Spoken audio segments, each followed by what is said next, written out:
ยงទូរស័ព្ទរឮសូរដូចភ្លេងក្បត់ចិត្តក្តីស្នេហ៍ស្មោះស្ម័គ្រជីវិតដួងចិត្តធ្លាក់ជ្រោះសែនជ្រៅទូរស័ព្ទគេសួររកស្រស់និមលកនដាលថ្ងៃក្តៅលើកហើយទ្រង់ញ័រពេកទៅគេចាំពីលពើនៅកន្លែងណាត់ទូរស័ព្ទឈប់រ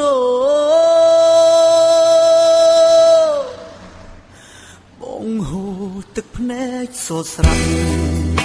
ចង្វាក់បេះដូងកន្ត្រាក់បលាក់ប្រែមានចិត្តពី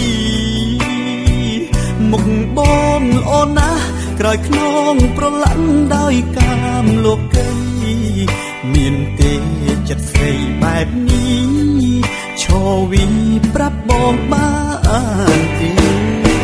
ស្ទើរឈួតវងវែងនឹងលបែងស្រីតែងបំភ្លៃក្នុងចិត្តមិនដែលសង្ស័យថាថ្លៃធ្វើបែបនេះឡើយស្រឡាញ់ជឿជាក់ទុកចិត្តអូនថាស្មោះ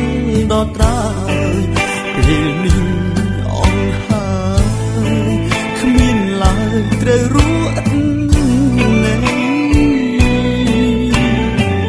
សៀងទូរស័ព្ទរ